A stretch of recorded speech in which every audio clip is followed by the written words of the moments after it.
Robert Chen stood in his pristine kitchen that Thursday morning, staring at the untouched breakfast table. For 15 years, Maria had arrived at 7 sharp to prepare his coffee and organize his day.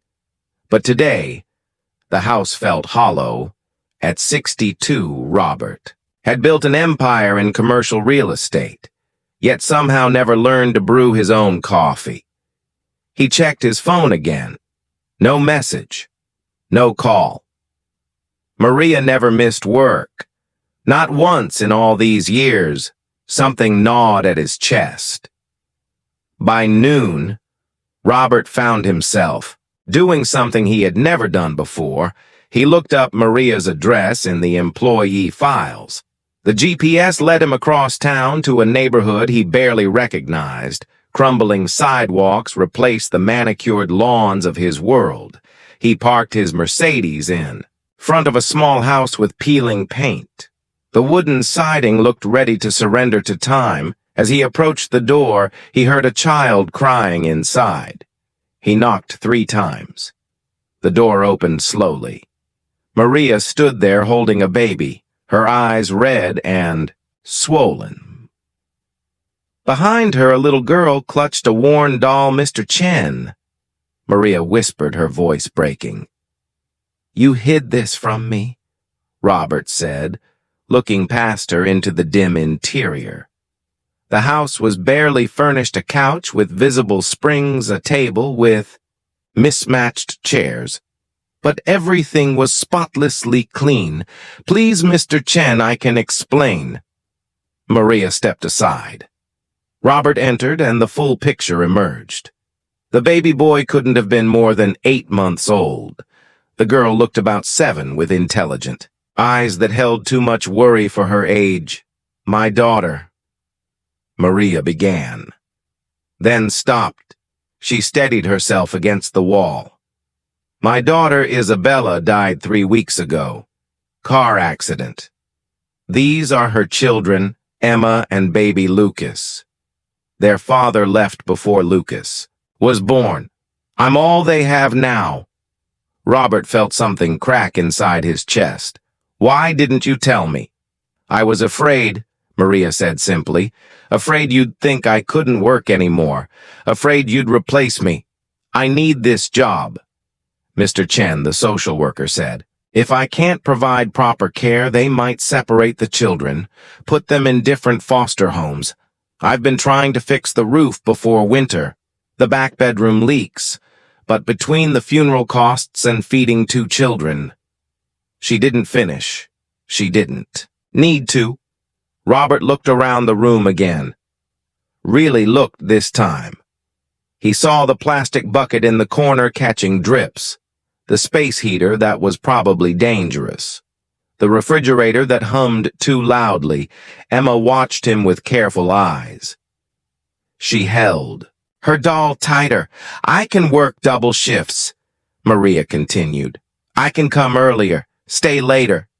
Please don't fire me. They're good children. They won't be any trouble." "Maria," Robert interrupted gently. "Stop." He pulled out his phone. Maria's face went pale, thinking this was the end. Instead, Robert made a call. "David, this is Robert Chen. I need a construction crew at this address by tomorrow morning. Full roof replacement, fix the foundation issues. New windows, update the electrical, yes, the whole house. I don't care what it costs." Maria's hand went to her mouth. "Mr. Chen, I'm not finished," Robert said. He made another call. "Jennifer, I need you to set up a trust fund education expenses for 2 children. Full college tuition, yes, starting immediately. Also, arrange monthly payments for living expenses, groceries, clothing, whatever they need." The baby started crying. Emma tried to soothe him, but her small hands struggled. Robert surprised himself by reaching out. Maria handed him Lucas. Robert hadn't held a baby in 30 years. Not since his own daughter was small. Before the divorce, before he buried himself in work, before he forgot what mattered. Lucas quieted almost immediately. Those tiny fingers wrapped around Robert's thumb. "You know," Robert said softly, "I have a big house, 6 bedrooms, most of them empty. My daughter lives in Seattle now. We talk maybe twice a year. I thought building an empire would make me happy. Thought success meant working harder than everyone else. Thought money could fill whatever was missing." Looked at Maria. "I was wrong about a lot of things. You don't need to work double shifts, you need help. And I need to remember what it means to be human." Emma finally spoke, her voice small but clear. "Are you going to take us away?" Robert knelt down still, holding Lucas. "No, sweetheart. I'm going to make sure you and your brother stay exactly where you belong, with your grandmother, in a house that doesn't leak with food in the refrigerator and every chance to grow up strong and happy."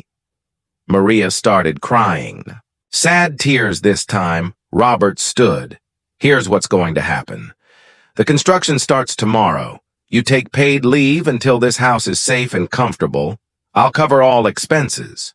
When you're ready to return to work, we'll arrange flexible hours. So, you can be here when these children need you." "I can't accept," Maria protested weakly. "Yes, you can," Robert said, "because 15 years ago you showed up at my door. I'd just gone through a bitter divorce. I was drinking too much, sleeping too little. You didn't just clean my house. Maria, you organized my chaos. You left encouraging notes. You reminded me to eat. You saved my life in ways I never acknowledged." He handed Lucas back to her. "Let me do this. Not as your employer, as your friend." 6 months later, Robert pulled up to that same house, but now it looked completely different. Fresh paint. New roof, a small garden where Emma had planted flowers. He knocked. Emma answered, wearing a school uniform, her smile bright and genuine. "Mr. Robert," she called out. "Grandma." "He's here." Maria appeared, drying her hands on a towel, right on time. Dinner's almost ready. This had become their Thursday tradition. Robert coming for a home-cooked meal, helping Emma with homework, playing with Lucas, who was crawling now these evenings. Filled something in Robert that decades of business success never touched. As they sat around the new dining table, Emma showed him her report card. All A's. Lucas babbled happily in his high chair. Maria served pot roast, and Robert realized something profound. He'd spent his whole life climbing, building, accumulating, but the richest moments were these, sitting with people who cared, sharing simple food, being part of something real. "Thank you," Maria said quietly, "for everything." "No," Robert replied. "Thank you." "For what?" "For missing work that day," Robert smiled, "for giving me a reason to remember what matters." Outside the window, snow began to fall.